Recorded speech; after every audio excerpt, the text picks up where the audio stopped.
Hello everyone, welcome back to my channel.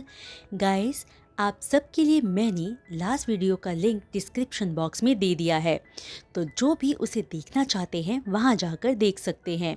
अब आइए आगे का एक्सप्लेनेशन शुरू करते हैं।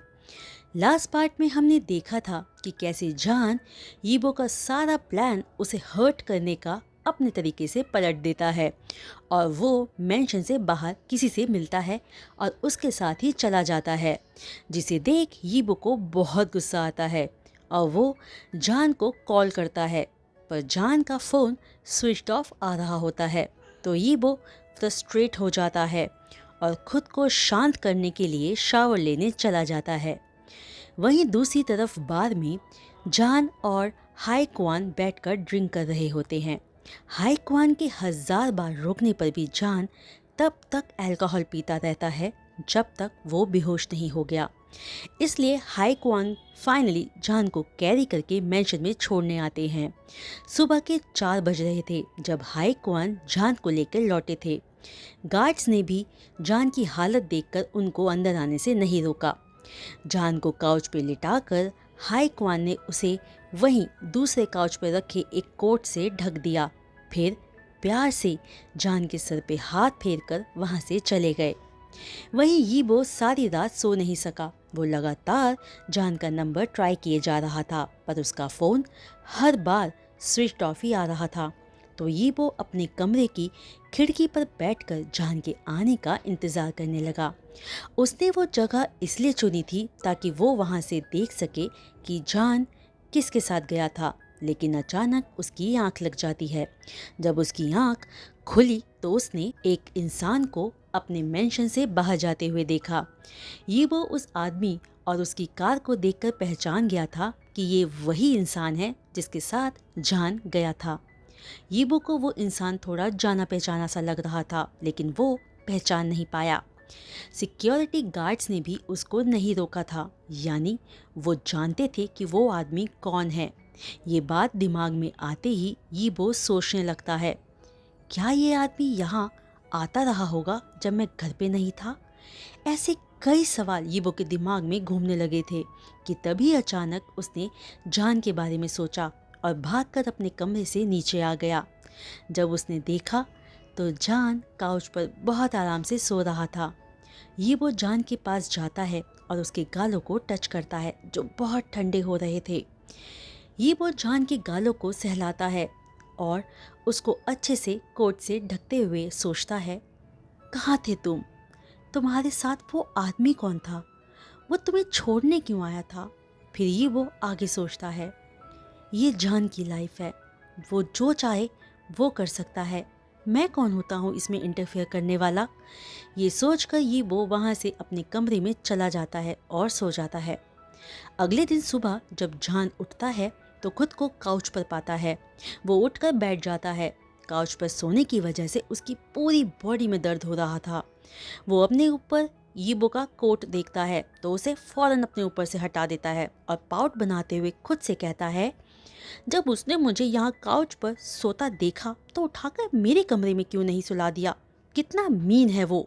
जान काउच से उठकर टाइम चेक करता है तो अभी सुबह के 7:30 बज रहे थे। उसे आज कंपनी में 9 बजे तक पहुंचना है, तो इसलिए वो फटाफट अपने कमरे में जाता है। तैयार होकर ऑफिस के लिए 8:30 बजे तक निकल जाता है।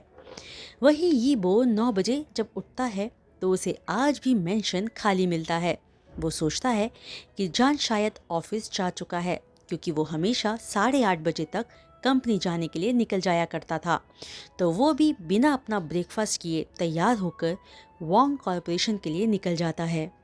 ये वो जब ऑफिस पहुंचता है तो वो लेट हो गया था और उसके डैड ने आज उसे अपने पास मिलने के लिए बुलाया था, क्योंकि मिस्टर डैरेन वोंग के असिस्टेंट ने उन्हें बताया था कि ये वो आजकल अक्सर ऑफिस लेट आने लगा है।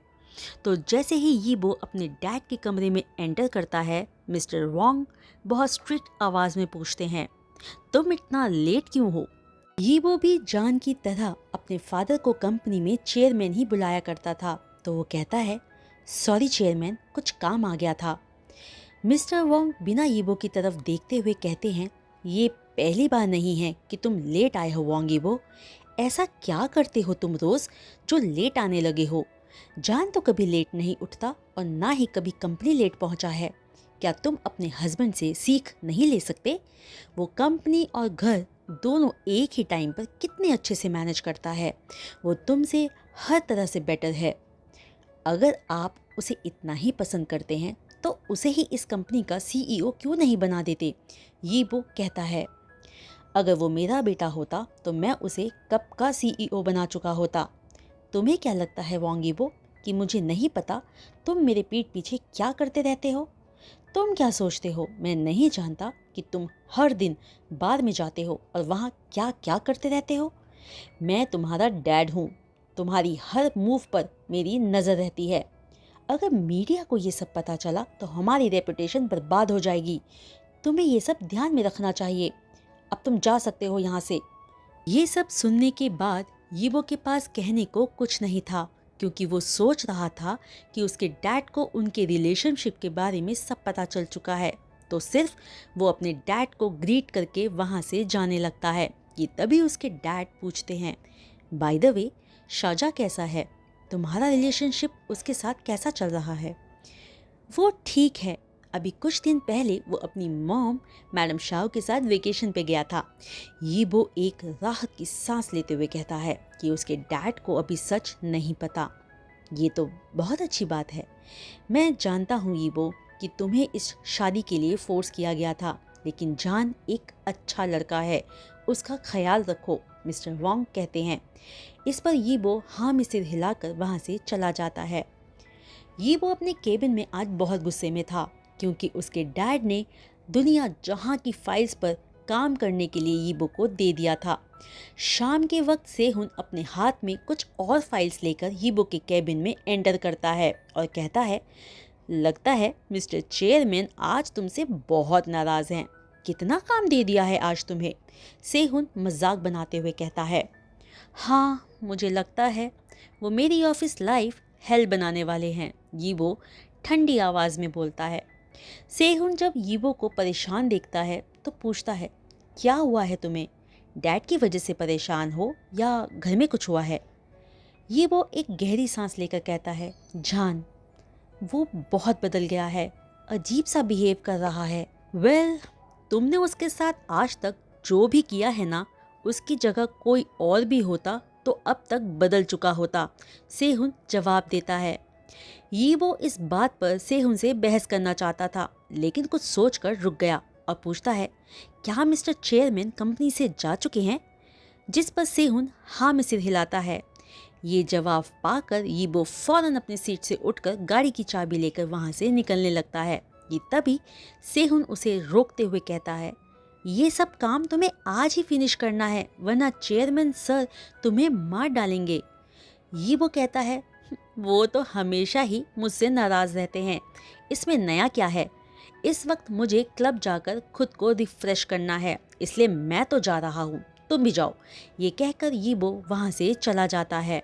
वहीं शाओ कॉरपोरेशन में जान अपना काम खत्म करके वांगशाओ मेंशन जाने के लिए रेडी हो रहा था कि उसे एक कॉल आता है, जिसे सुनकर जान कॉल कट करके एक गहरी सांस लेता है और यांग यांग को बुलाता है। यांग जान के रूम में आते ही पूछता है, तुम गए नहीं अभी तक? जिस पर जान उसकी बात का जवाब ना देते हुए पूछता है, क्लब चलना चाहोगे मेरे साथ यांग?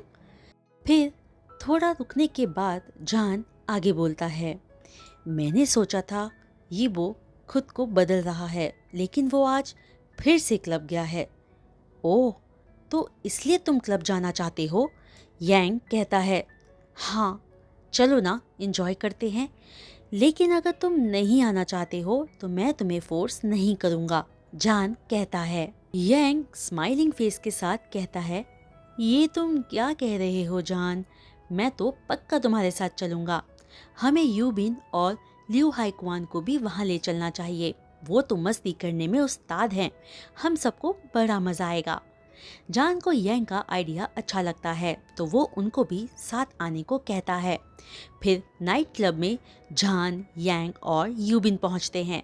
हाई क्वान नहीं आ पाए थे क्योंकि वो किसी ज़रूरी काम से बाहर गए हुए थे। वो तीनों क्लब में जाकर एक जगह बैठ जाते हैं। वो तीनों ही बहुत हैंडसम लग रहे थे, स्पेशली जान।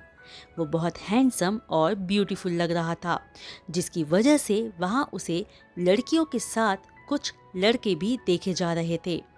वो तीनों म्यूजिक और ड्रिंक एंजॉय करने लगते हैं और थोड़ी ही देर में जान को सीट पर अकेला छोड़कर यांग और यूबिन डांस फ्लोर पर आ जाते हैं कि तभी एक लड़की वाइन का ग्लास हाथ में लिए जान के पास आ जाती है और वाइन का सिप लेते हुए अपने लिप्स को लिक करती है और जान की तरफ सिडक्टिव वे से देखती है। जान उसे घूर कर देखता है। वो लड़की उसे जाने पहचाने लग रही थी।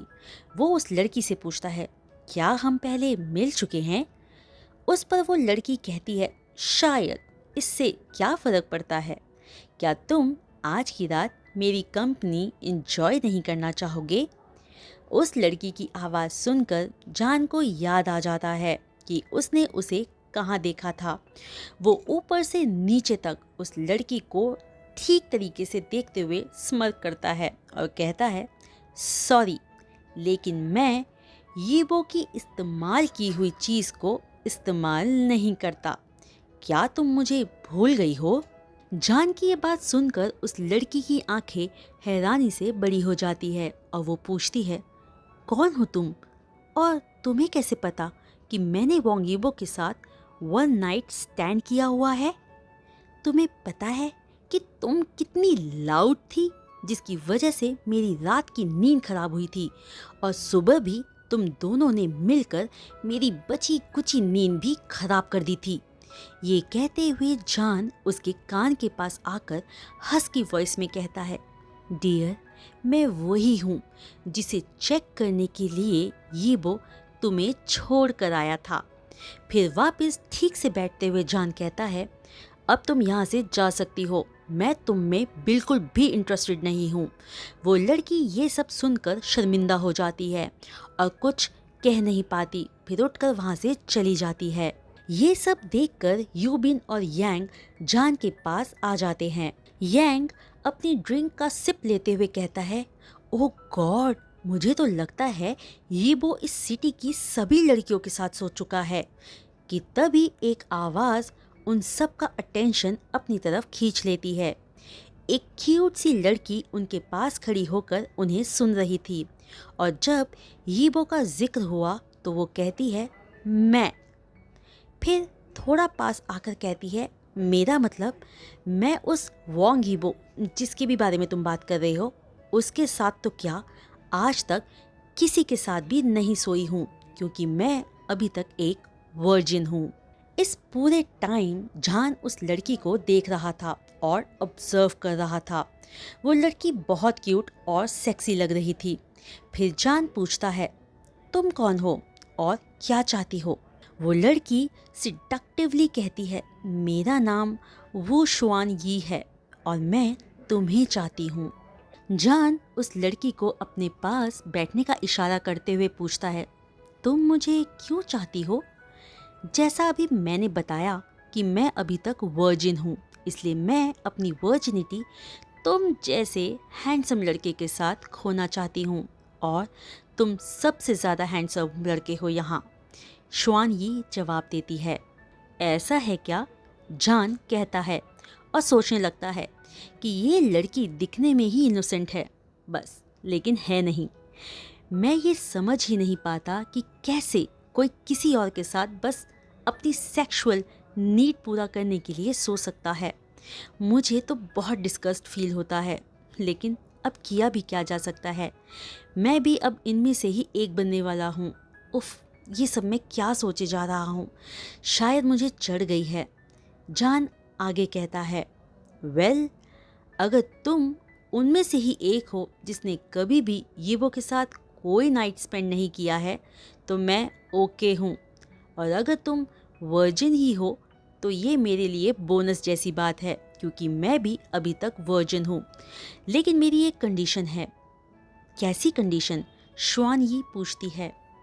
ये सिर्फ एक वन नाइट स्टैंड होगा, उसके बाद हम दोनों एक दूसरे के लिए बिल्कुल अजनबी होंगे और मैं जब भी तुम्हें मेरे घर से जाने को कहूँगा चाहे वो आधी रात ही क्यों ना हो, तुम्हें जाना होगा।